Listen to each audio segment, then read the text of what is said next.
2018년에 자 문재인 정부의 그 원전 우리 3, 4기 이야기 나오는 거 있죠. 어디지? 월성 그렇지. 요거 신한울. 여러분 이거 잘 보세요. 우리가 지금 이제 반도체나 용인 클러스터 반도체 단지가 만들어지면 전기가 무한정 들어갑니다. 신한울 3, 4호기. 자, 값싸게 필요한 전력을 그래도 원하는 만큼 생산할 수 있는 게 원자력입니다. 우리는 아직 지금 우리 고래 프로젝트가 포항 고래 프로젝트가 석유가 생산되려면 아직도 10수년을 기다려야 되죠. 그러면 여전히 대한민국의 성장 동력이 될 수 있는 엔진은 원자력이에요. 자, 좀 확대해 주세요. 자, 지금 신한울 3, 4호기 추진합니다. 공사비 11조가 들어가요. 자, 이거 여러분들 굉장히 중요합니다. 어떤 일이 벌어지냐 여기 한번 보세요. 추진 경과를 보여드릴게요. 자, 2017년 2월 달에 이거 짓기로 했어. 3, 4호기. 응? 여러분들 어떤 일이 벌어졌는지를 보세요. 근데 2017년 10월 달에 문재인 정부에서 탈원전 정책 발표로 신규 원전 건설이 100자가 돼요. 여러분들 기억날 거예요, 그때. 그래서 지어야 될 원전도 앞으로 전 세계 이 원전 시장 규모가 1000조가 됩니다. 그런데 2022년 7월 달이 돼서야 정권 교체가 안 됐으면은 원전을 계속 안 했을 수가 있어요. 판도라 영화 보고서 결정을 내린 거죠. 재난 영화를 보고서 원전 안 해. 이렇게 된 겁니다. 2022년 7월 달에 윤석열 정부 에너지 정책을 발표를 합니다. 정권 교체가 된 지 임기에 들어간 지 2개월 뒤죠. 신한울 3, 4호기 건설 재개가 포함이 돼. 이제야 여러분들 허가가 난 거예요. 9월 10일 원자력 안전위원회가 열려서 이제야 신한울 3, 4호기 건설 허가가 이제야 납니다. 제가 이 말씀을 왜 드리냐면 문재인 정부에서 원전 짓지 말자, 탈원전 하자 그럴 때 우리는 정작 우리 에너지 산업을 위해서 필요한 원전을 못 지었어. 그런데 그 원자력을 가지고서 무기를 내버린 나라가 어디예요? 아니, 우리는 탈원전 하자 그러면서 정작 원자력으로 무기를 내버린 나라가 어디냐? 북한입니다. 자료 보여주세요.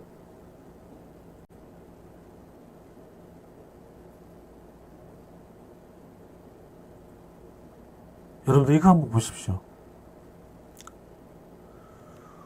북한이 핵시설을 공개를 하나요? 확대해 주세요. 중요한 겁니다.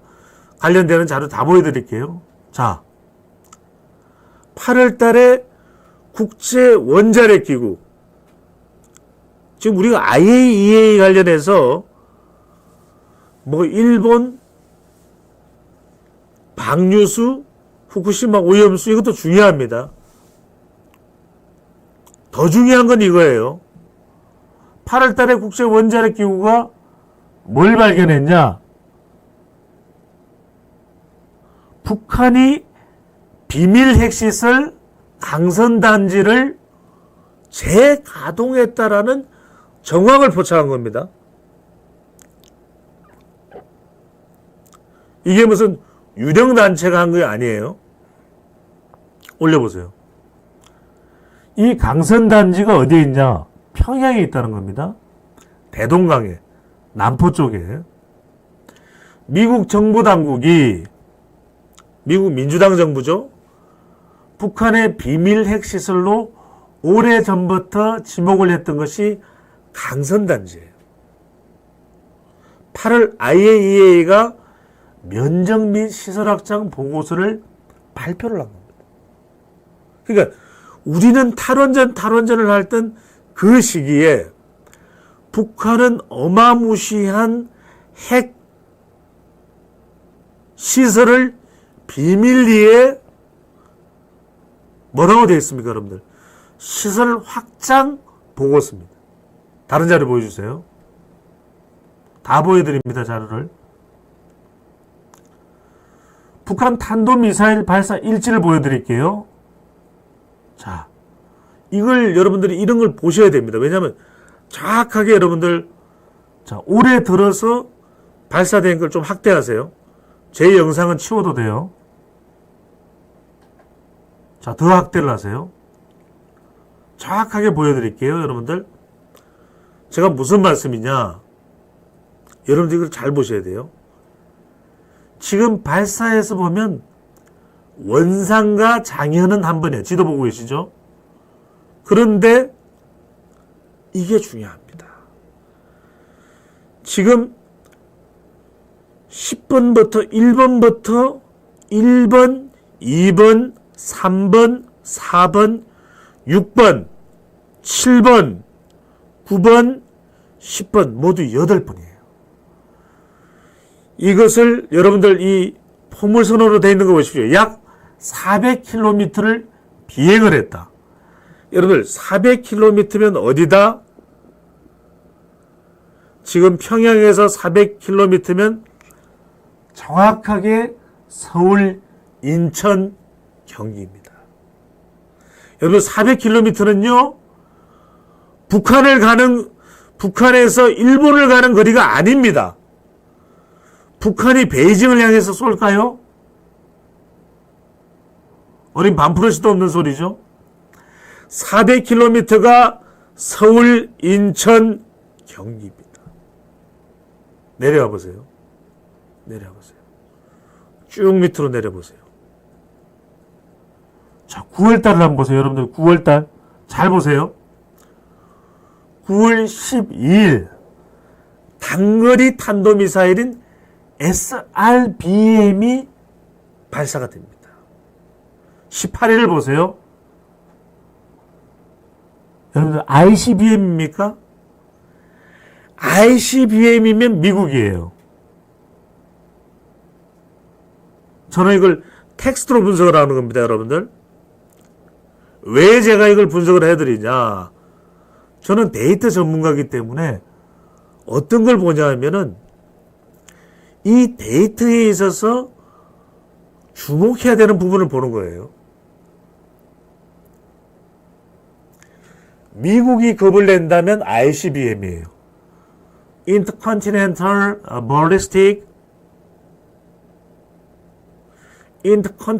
Ballistic Missile. 이건 ICBM이에요. 그런데 이거는 SRBM입니다. 단거리예요. Short Range Ballistic Missile. Short Range Ballistic Missile. 여러분들 잘 보셔야 돼요. 북한이 최근에 고도화한 것이 단거리 탄도미사일이에요. 다른 자료 하나 더 보여주세요. 자, 북한의 화성포를 보세요. 11다 4.5 이렇게 해서 점점 고도화해 가는 거. 이걸 확대해 주세요. 자, 이걸 잘 보셔야 돼요. 최대 사거리가 500km입니다. 올려보세요.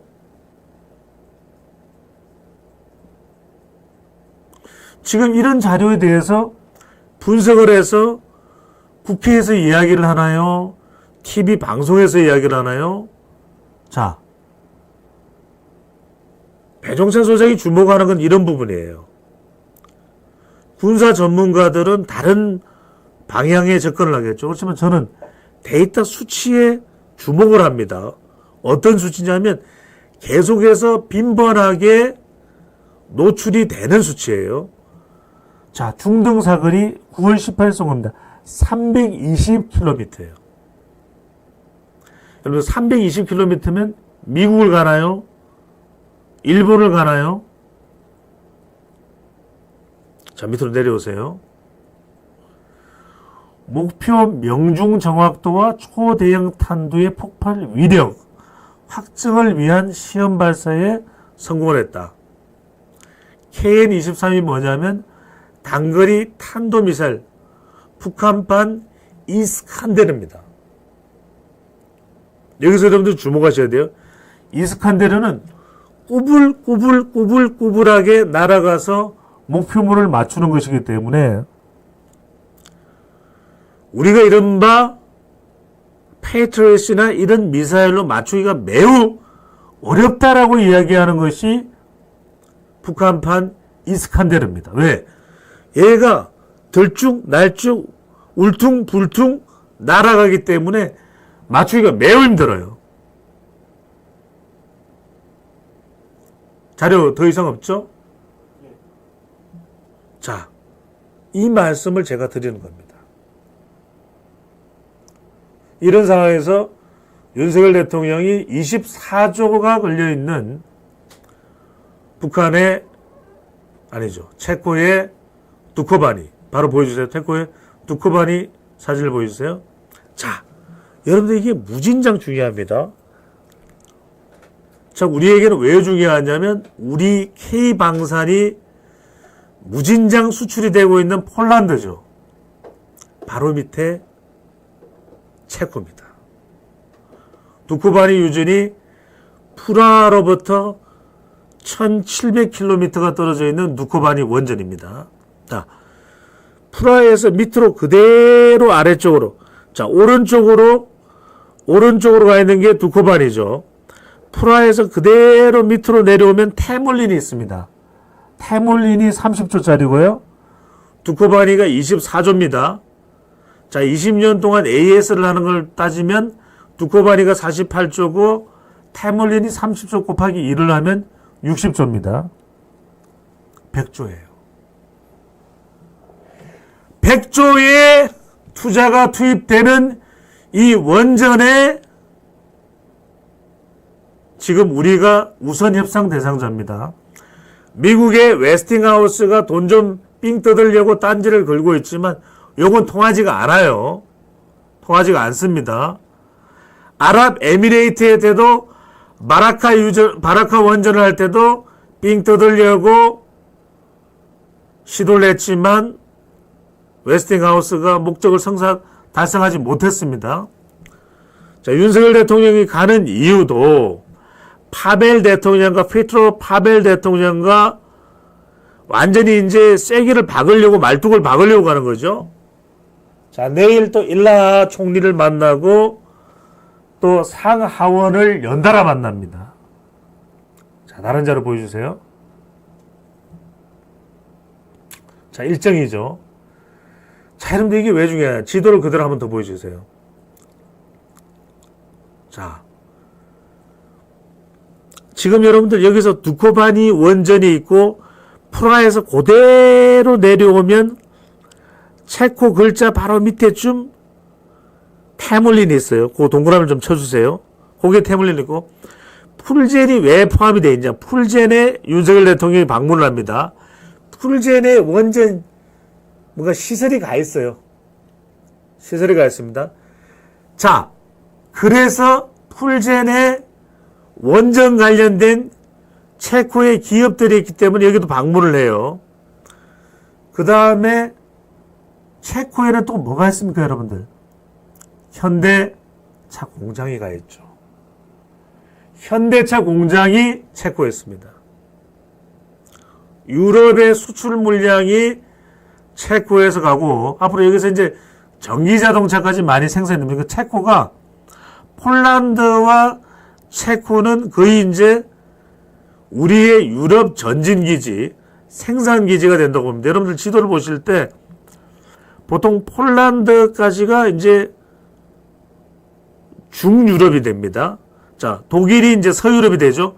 바로 왼쪽에 있는 독일이 서유럽이 되고, 자, 체코와 오스트리아와 폴란드가 이제 중유럽입니다. 오른쪽에 이제 헝가리가 있죠. 자, 폴란드 바로 오른쪽에 뭐가 있습니까? 우크라이나가 있죠. 이거 굉장히 중요합니다, 여러분들. 그래서 이번 방문 일정 보여주세요. 밑에 일정. 자, 그래서 이번에 우리 기업들이 대거가는 이유가 체코가 단순히 원전뿐만이 아닙니다. 슬로바키아에도 원전을 이제 발주를 할 가능성이 상당히 높습니다. 그리고 그 위로 아까 말씀드렸던 이제 다시 원전을 재개하는 스웨덴, 그 다음에 네덜란드, 자, 다 원전과 관련되어 있는데 우리가 수주할 가능성이 굉장히 높아지고 있습니다. 그리고 지금 동유럽 국가들도 체코 같은 경우에도 고속철도가 들어갈 수 있는데 이제 그런 부분들까지 현대자동차가 현대로템 등이 이제 타진이 됩니다. 그래서 오늘 이제 파벨 대통령을 만나게 되고 이제 파벨 대통령은 거의 친구가 됐죠.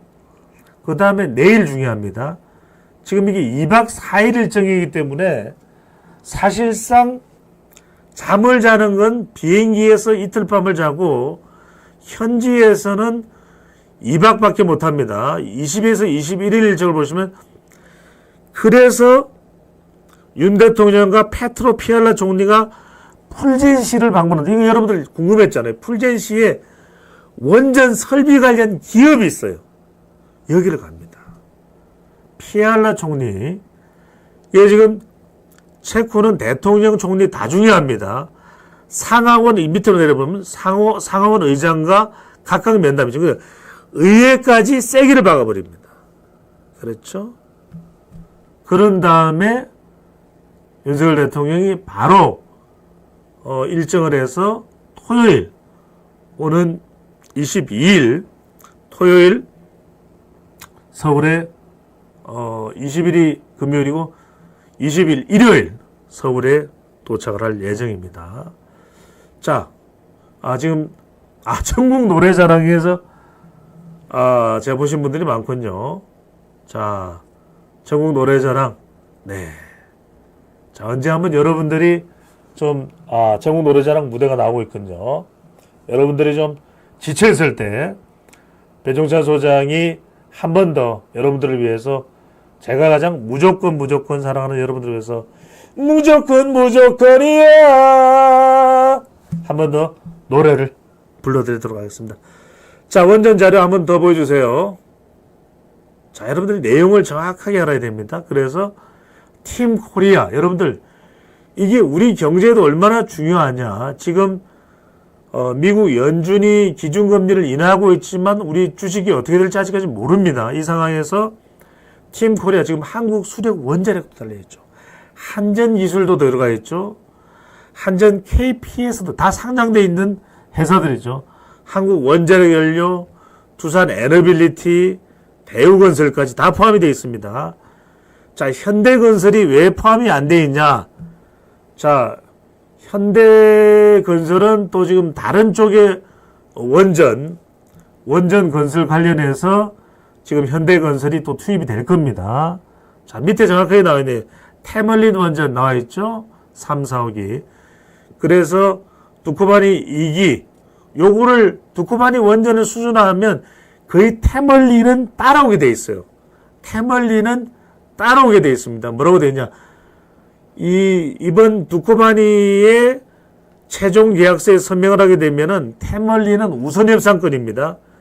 거의 따라온다고 보시면 됩니다. 그래서 사실상 윤석열 대통령 방문과 함께 거의 쐐기를 박는다. 이렇게 봐도 과언입니다. 다른 자료 하나 또 보여주세요. 자, 원전 관련해서 자, 다른 자료 보여주세요. 자, 안 봤던 거. 자, 그건 봤죠? 네. 봤던 자료고요. 네. 다른 자료, 봤던 자료고요. 자, 이번에 원전을 우리가 중요한 게 사실상 이 원전 시장이 전 세계적으로 한 1000조 정도가 된다고 합니다. 우리의 신성장 동력으로 K방산도 있고 K원전도 있죠. SMR, 우리가 소형 모듈 원전을 통해서 프랑스가 이 원전의 강자입니다. SMR이 뭐냐면 자, 적은 비용으로 작은 원자로를 건설해서 훨씬 더 안전하죠. 오히려 인구가 밀집되어 있는 지역으로부터 크게 거리상으로 벗어나지 않으면서 원전을 건설할 수 있는 SMR까지도 가능한 그런 원전 기술도 우리가 가지고 있습니다. 또 다른 거 하나 보여주세요. 자, 우리가 탈원전을 할 수 없는 이유가 있습니다. 왜? 조정을 할 수 있겠죠. 신재생 에너지도 필요합니다. 태양력, 풍력도 해야 되죠. 전혀 안 할 수는 없습니다. 여전히 우리가 수력도 하고 화력도 합니다. 중요한 건 얼마나 이 에너지 믹스를 하느냐. 에너지 믹스를 해서 가장 적합한 황금 비율, 옵티멀 비율, 레이쇼로 유지를 하느냐가 너무나도 중요한 거죠. 2024년에 우리가 26기, 지금 보신 대로 한빛, 한울, 월성, 세울, 고리 이렇게 하고 있습니다. 이 원전을 통해서 우리가 값싼 에너지로 우리가 이 반도체 또 조선 이런 전력을 많이 사용하는 쪽에 경쟁력을 가지고 있는 이유도 바로 이런 이유가 있는 거죠. 그만큼 원자력을 없앨 수는 없다. 하지만 어느 정도의 비율로 가장 효율적으로 운영하느냐가 너무나 중요하다는 말씀을 드리고요. 하나 더 보여드릴게요. 네. 자료 하나 남은 거 마저 보여드리죠. 네. 정말 이번 계기, 이건 봤던 거죠, 아까? 네. 안 봤던 자료? 네. 지금 자료 다 봤습니다. 다 봤습니까? 네. 자, 이만큼 윤석열 대통령이 이번 원전을 통해서 계기를 마련하는 것이 너무나도 중요하다. 지지율이 낮다고 해서 국정 운영을 포기할 수도 없는 것이고 더 이 반전의 기회를 만들 수 있는데 바로 그게 이 원전이다. 문재인 정부에서 탈원전을 선언하면서 오히려 북한은 이 핵시설을 가공할 정도로 공포스러울 정도로 더 시설을 확장했던 것도 우리가 확인할 수가 있는 것이고요. 중요한 것은 우리가 결과적으로는 이 원전에 대한 경쟁력, 국제적인 경쟁력을 어떻게 가져가느냐가 너무나 중요하다고 할 수밖에 없다는 말씀을 거듭드립니다. 윤석열 대통령 사진 마지막으로 보여드립니다. 자, 2박 4일 일정 상당히 빡빡합니다. 윤석열 대통령이 국가 정상이 놀러 나간 것도 아닙니다. 김건희 여사에 대해서 이런저런 평가가 있는 걸로 알고 있습니다만 그렇다고 해서 중요한 해외 순방에 김건희 여사와 동행하지 않을 수도 없는 겁니다. 필요한 자리에는 또 가야 됩니다. 중요한 것은 얼마나 성과를 거두고 오는 것이 중요하다라는 판단을 하게 됩니다. 이번을 계기로 해서 윤석열 대통령은 지지율을 올릴 수 있는 시작이 되고 또 지지율을 올려야 남아있는 임기 동안 4+1 교육, 의료, 노동, 연금, 저출생까지 가능할 것으로 기대를 합니다.